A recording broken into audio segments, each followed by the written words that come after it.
NTA ने NEET UG का नई परीक्षा की तिथि घोषणा किया है। 21 जून को री एग्जामिनेशन की डेट घोषणा की है। मित्रों, मैं 2-3 विषय आपके सामने, आपके माध्यम से देशवासियों के सामने, स्पेसिफिक स्टूडेंट्स और उनके अभिभावकों के सामने रखना चाहता हूं। हमारी सर्वोपरि प्राथमिकता है छात्रों की भविष्य, उनकी परिश्रम के प्रति संवेदनशीलता सरकार की सदैव है। 3 मई को एग्जामिनेशन हुई। 7 मई तक एनटीए की ग्रीवेंस रिड्यूसल सिस्टम पे कहीं से आपत्ति आई। गेस्ट पेपर में ऐसे कुछ प्रश्न आए हैं जो इस बार की क्वेश्चन सेट्स में था। तुरंत ही हम लोगों की वहाँ चर्चा हुई। एनटीए ने और सरकार ने, education department, higher education department ने तुरंत उसको प्रारंभिक थोड़ा इंक्वायरी किया, एजेंसियों को दे दिया, भारत सरकार की एजेंसियों को दे दिया। भारत सरकार एजेंसी संबंधित 2-3 राज्यों के साथ जुड़ा हुआ विषय था। प्रथम दृष्टया में राज्यों की एजेंसियों से संपर्क किया और 12 तारीख तक, यानी 8 को सुबह प्रक्रिया एक प्रकार से 7 रात को शुरू हुई, 8 को ही शुरू हुई। 8, 9, 10, 11 3-4 दिन में जब हमको स्पष्टता हुई, हम कंफर्म हुए हैं कि इस बार गेस्ट पेपर की आड़ पे क्वेश्चंस बाहर गया है। हम 12 तारीख को छात्रों के हितों में, हम नहीं चाहते थे कोई गलत कैंडिडेट एजुकेशन माफियाओं के षड्यंत्र से कोई भी सही छात्र की अधिकार वंचित हो जाए। इसीलिए हम बड़ी जिम्मेवारी के साथ, हमने कहा था हम जीरो टॉलरेंस की अप्रोच में चलते हैं। हमने पिछले बार जो विसंगति आई उसमें जो हमने राधाकृष्णन कमेटी गठन हुई थी, पिछले 25 और 26 दोनों साल हमने राधाकृष्णन कमेटी को शब्दशः इम्प्लीमेंट किया। उसके बावजूद भी ये दुर्घटना हुई। इसलिए हमने पहला हमारे निर्णय हुआ कि हम परीक्षा को इस बार रद्द करते हैं। हमने 12 तारीख को परीक्षा को रद्द किया। स्वाभाविक देश में और विशेष करके स्टूडेंट्स में उसको लेके 2 प्रकार के मत आए। हम दोनों प्रकार के मतों को स्वीकार करते हैं। हम अपना दायित्व उसको मानते हैं, उसको कैसे समाधान की रास्ता निकाले। और आज हमने 15, हमने आज नई तिथि के साथ आ रहे हैं। लगभग आज से 1 महीने से थोड़ा 1-2 दिन के बाद नई परीक्षा होगी।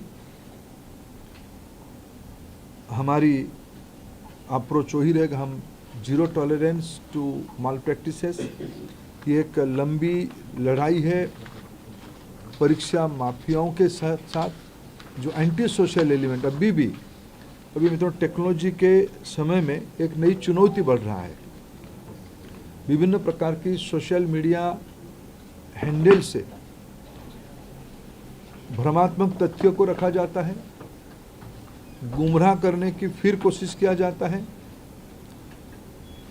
फिर नीट की हम लोग एग्जामिनेशन तोड़ सकते हैं, इस प्रकार की व्यवस्था को खुली चुनौती दिया जा रहा है। ये सारे को ध्यान रखते सरकार ने तुरंत सीबीआई को काम सौंपी है। सीबीआई ने त्वरित कार्रवाई शुरू किया है। इस बार सीबीआई तह तक जाएगी, कहाँ वो कमांड चेन पे ब्रीच हुई है। राधाकृष्णन कमेटी को पूरा पालन करने के उपरांत भी कहाँ वो ब्रीच हुई है, उस ब्रीच को मेरा पूरा विश्वास है सीबीआई के ऊपर।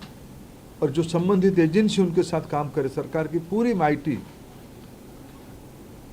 सरकार की पूरा नेतृत्व, सभी विभाग उसमें से गंभीरता से इसको लेते हुए, शीर्ष तो नेतृत्व उसके लेके खूब दायित्व लिया है, चिंता कर रहा है। हम इस बार माल प्रैक्टिस होने नहीं देंगे। जो भी दहशतगर्द घूम रहे हैं उनको मैं आपके माध्यम से विषय रखना चाहता हूं। आने वाले एग्जामिनेशन पे उससे निवृत्त रहे, नहीं तो उनको दंड भुगतना पड़ेगा। और मैं समाज को अपील करना चाहता हूं, विशेष करके सभी विद्यार्थियों का, कोई निर्भय होकर परीक्षा में, सरकार आप ही के साथ है, आप ही के हितों में मेरिटियस स्टूडेंट्स की, मेधावी छात्रों के पक्ष में निर्णय लिया गया है।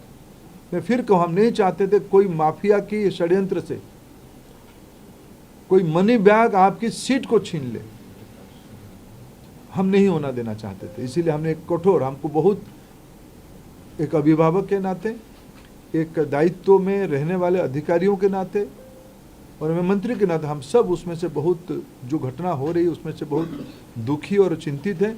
लेकिन हमें बड़े लक्ष्य को लेकर, देश के हितों में हमें कठोर निर्णय लेना पड़ा है। हमको छात्रों को भरोसा सर्वोपरि है। मैं फिर 2-3 जो सुधार अभी इस बीच में एनटीए की पास और मिनिस्ट्री के पास और मेरे जैसे व्यवस्था तक अनेक सुझाव आए हैं, अनेक सुधार की सुझाव है। और सुधार मैं मानता हूँ एक कंटिन्यूअस विषय है। सुधार कोई अल्टीमेट नहीं होती है। सुधार जो हम ओपन माइंड में, एनटीए उस विषय में अभी तो एनटीए बहुत योग्य व्यक्ति के हाथ में है, हमारे सचिव की बहुत अनुभव भी उस विषय में है। मैं मानता हूँ हमें एनटीए को सुप्रीम कोर्ट की आदेश कारण एनटीए बनी है। एनटीए हर एक साल 1 करोड़ बच्चों की एग्जामिनेशन कराती है अमूमन। एनटीए और निर्भुल हो, एनटीए में जीरो एरर हो, जीरो यानी जीरो एरर हो, ये हमारी दायित्व है और भारत की व्यवस्था उसको करके रहेगी। इसलिए हम ओपन माइंड पे इस परीक्षा को भी जा रहे हैं। मैंने जैसे 2-3 पहला ही नोटिफिकेशन, जिस दिन परीक्षा कैंसिल हुई, परीक्षा कैंसिल के दिन एनटीए ने एक निर्णय तुरंत कहा था कि हम जो एग्जामिनेशन हो गई उस एग्जामिनेशन की फीस को हम स्टूडेंट को रिटर्न करेंगे। हम उसमें एनटीए वचनबद्ध है और जो आगे वाला परीक्षा होगा उसकी 0 फीस होगा। हम विद्यार्थियों के ऊपर कोई आर्थिक बोझ ना आए, हम उसकी दायित्व ले रहे हैं। हमने एक बहुत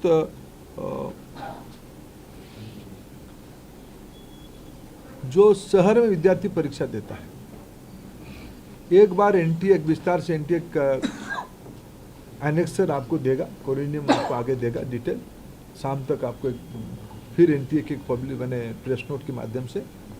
लेकिन प्रथम दृष्टया जो एनटीए ने तय किया है कि हम 1 सप्ताह विद्यार्थियों को अपने पसंद का शहर, क्यों कोई विद्यार्थी कहीं परीक्षा दिया होगा पिछले बार, वो परीक्षा देने के बाद उस शहर शायद छोड़ा भी होगा, फिर हम एक बार विद्यार्थियों को अवसर देंगे वो किस शहर में परीक्षा देना चाहते हैं, ये विंडो खुला रहेगा।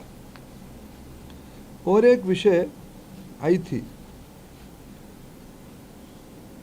कि परीक्षा में थोड़ा हमको जो उनकी फॉर्मेलिटीज है, ओएमआर शीट को दस्तखत करना, आरंभ में एक बार करना, अंत में भी एक बार करना, उसमें हमारे विद्यार्थियों कोर टाइम में कटौती हुई थी। जो 2 से 5 एग्जामिनेशन टाइम था, उसको ध्यान में रखते एनटीए ने तुरंत एक निष्पत्ति किया है कि उसको और 15 मिनट बढ़ाएं। 2 से शुरू होगा, 5:15 तक ये परीक्षा की समय बढ़ाया जाएगा। एडमिट कार्ड, इस बार के एडमिट कार्ड 14 जून तक सभी को पहुंच जाएगा।